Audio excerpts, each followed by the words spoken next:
पुष्पा अपनी बहू को कुछ खास पसंद नहीं करती थी और इसीलिए दोनों सास बहू में आए दिन झगड़ा होता रहता था। सास बहू के झगड़े के चक्कर में अनामिका के पति मोहित की जिंदगी मुश्किल में पड़ गई थी। बेचारा बार बार माँ और बीवी के झगड़े को सुलझाता ही रहता था, लेकिन दोनों समझने का नाम नहीं लेती थी। वैसे तो सब कुछ ठीक ठाक चल रहा था, लेकिन एक दिन अनामिका और पुष्पा के अंदर जोरदार झगड़ा हुआ और बात कुछ इस तरह थी। बहू, मैंने तुम्हें कल अपनी एक साड़ी धोने के लिए दी थी। हाँ मम्मी जी, वो साड़ी धोकर मैंने आपकी अलमारी में रख दी है। उसी की बात कर रही हूँ मैं। जरा देख तो, इस साड़ी को देखकर किसी भी तरह से लगता है ये धुली हुई है।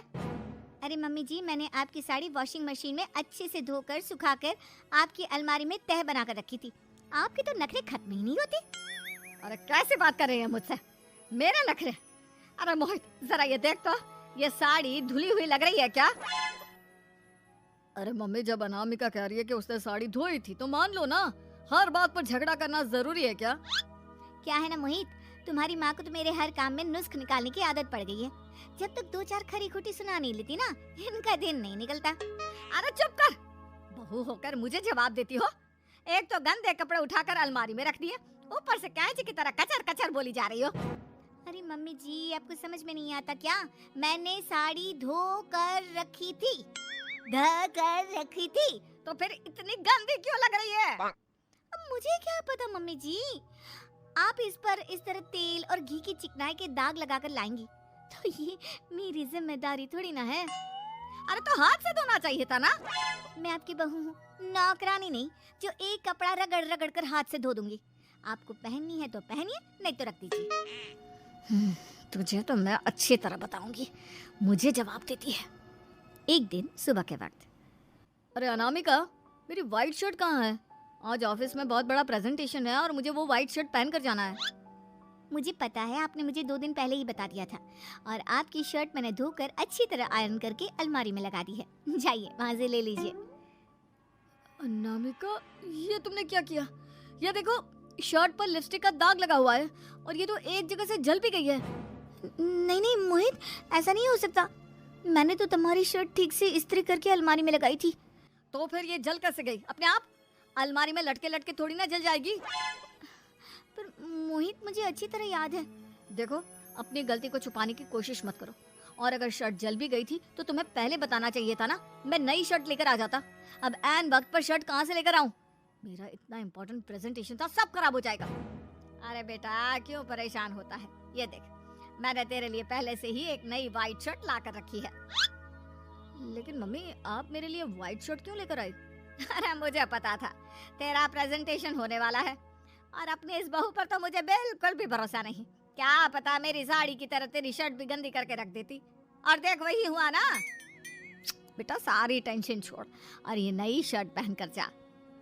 थैंक यू मम्मी, आज तो आपने बचा लिया मुझे। कुछ दिनों के बाद, अरे अनामिका, जानती हो, ऑफिस में मेरा जो दोस्त है ना अमर, आज उसका बर्थडे है और उसे तुम्हारे हाथ का चॉकलेट केक बहुत पसंद है।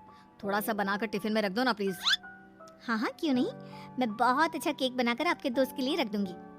तुम्हारे हाथ का खाना खाकर तो वैसे ही मेरे ऑफिस के सारे लोग इतनी तारीफ करते हैं, क्या बताऊं। प्लीज एक अच्छा सा केक और बना दो, मेरी तो ऑफिस में शान बढ़ जाएगी। अनामिका केक बनाने के लिए रख देती है। पुष्पा चुपचाप जाकर उस पे ढेर सारा नमक डाल देती है। देख अमर, तेरी भाभी ने तेरे लिए चॉकलेट केक बनाकर भेजा है, तुझे बहुत पसंद है ना? यार, तू बहुत किस्मत वाला है, भाभी इतना अच्छा खाना बनाती है और साथ में केक भी। वैसे भाभी को थैंक यू बोलना। थैंक यू बाद में, पहले तो ये केक खा कर देख, बहुत मेहनत से बनाया है अनामिका ने। अरे यार, इस केक में तो बहुत सारा नमक है, लगता है भाभी ने शक्कर की जगह खूब सारा नमक डाल दिया है। अरे मोहित, तू तो अपनी बीवी की कुकिंग की बहुत तारीफ करता फिरता है, जरा पूछना अपनी बीवी से केक में नमक कब से डलने लग गया। क्या यार, तुझे भी मेरा ही जन्मदिन मिला था बिगाड़ने के लिए? केक नहीं लाना था तो मत लाता, कम से कम मुझे इस तरह नमक वाला केक तो नहीं खिलाता। अरे नहीं यार, अनामिका ऐसा नहीं कर सकती, जरूर कुछ गड़बड़ हुई होगी। घर जाने के बाद, अनामिका, अगर तुम्हारा केक बनाने का मन नहीं था तो ना बनाती, लेकिन मेरी बेइज्जती करवाने की क्या जरूरत थी? अरे आपकी बेइज्जती, ये आप क्या कह रहे हैं? मैंने तो सुबह आपको इतने अच्छे तरीके से केक बना कर दिया था।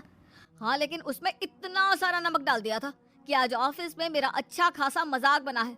मेरे सारे दोस्त हंस रहे थे मुझ पर। अरे बेटा, मैंने तो तुझे पहले ही समझाने की कोशिश की थी।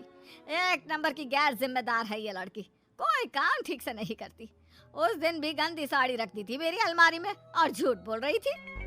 कुछ दिनों के बाद, अनामिका देखो, मैंने अपना लैपटॉप चार्जिंग पर लगाया है, उसे अच्छी तरह चार्ज होने देना। मेरी एक अर्जेंट मीटिंग है, प्लीज बीच में से हटाना मत।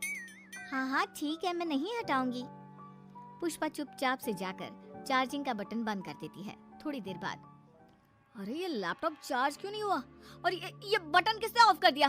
अनामिका इधर आओ। क्या हुआ? क्यों चिल्ला रहे इतना? अनामिका, मैंने तुमसे कहा था ना, मेरा लैपटॉप चार्जिंग पर लगा हुआ है, मेरी अर्जेंट मीटिंग है। तुमने इसका स्विच ऑफ क्यों कर दिया? अरे मैंने ऐसा कुछ नहीं किया, मैं क्यों स्विच ऑफ करूंगी? कुछ दिनों से देख रहा हूँ अनामिका, तुम मेरा हर काम बिगाड़ देती हो। देखो ये अच्छी आदत थी, कम से कम तुम्हें इस बात का तो ध्यान रखना चाहिए था कि मेरी कितनी इंपॉर्टेंट मीटिंग थी। अब क्या करूंगा मैं? आई एम सॉरी मोहित, लेकिन सच में मैंने जानबूझकर कुछ नहीं किया। अगर जानबूझकर नहीं किया तो क्या सब कुछ अपने आप हो जाता है? कभी मेरी शर्ट जल जाती है, कभी केक में नमक डल जाता है। आप मेरी बात क्यों नहीं सुनते? मैंने जानबूझकर कुछ नहीं किया। फिर से वही बात। अरे कितनी बार तुम्हें समझा चुका हूँ, इस तरह मेरा काम बार बार मत बिगाड़ा करो। तुम जानती हो मुझे कितनी प्रॉब्लम होती है। ऑफिस में तो पहले ही बेइज्जती करा चुकी हो, और अब ये मीटिंग, ये भी मेरे हाथ से निकल गई। अनामिका की समझ में कुछ नहीं आता कि आखिर उसके साथ ये सब क्या हो रहा था और क्यों हो रहा था। फिर कुछ दिनों के बाद मोहित अपने ऑफिस से कुछ फाइल लेकर घर आता है। अनामिका, ये कुछ फाइलें हैं, इन्हें संभाल कर रख दो। और प्लीज इस बार ध्यान से, कोई गड़बड़ी नहीं होनी चाहिए। नहीं मोहित, कोई गड़बड़ी नहीं होगी। मैं सारी फाइल्स अलमारी में लॉक करके रखूंगी और चाबी अपने पास रखूंगी। अनामिका, जरा अलमारी की चाबी तो देना। क्यों मम्मी जी, आपको क्या काम है? उसमें मोहित की जरूरी फाइल रखी है और मैं नहीं चाहती कि इस बार कोई भी गड़बड़ हो। पता नहीं कुछ दिनों से हर काम खराब हो जाता है। अरे मुझे उसमें से पैसे निकालने हैं और उसके बाद ले लेना अपनी चाबी। मैं खा नहीं जाऊंगी तुम्हारे पति की फाइल। अनामिका को अपनी सास पर शक होता है। चाबी देने के बाद वो चुपचाप छुपकर अपनी सास की हरकत देखती है। ये फाइलें उठाकर डस्टबिन में डाल देती हूँ, फिर देखना कैसे मोहित इसकी खबर लेगा। इस बार तो छोड़ेगा नहीं इसे। वैसे भी पहले मैंने जो कुछ भी किया है उसकी वजह से अच्छी खासी डांट पड़ी है, मजा आ जाएगा। अच्छा तो ये बात है, सारा काम मम्मी जी बिगाड़ देती हैं, वो भी इसलिए क्योंकि मेरा उनसे झगड़ा हो गया है। सास के जाने के बाद अनामिका मोहित को बुलाकर लाती है। क्या हुआ अनामिका, क्या दिखाना है?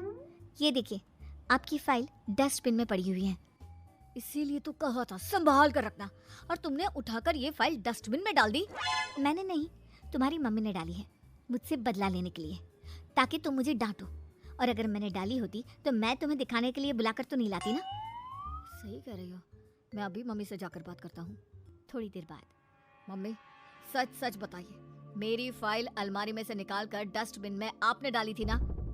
अरे अपनी माँ पर इल्जाम लगाता है, शर्म नहीं आती तुझे?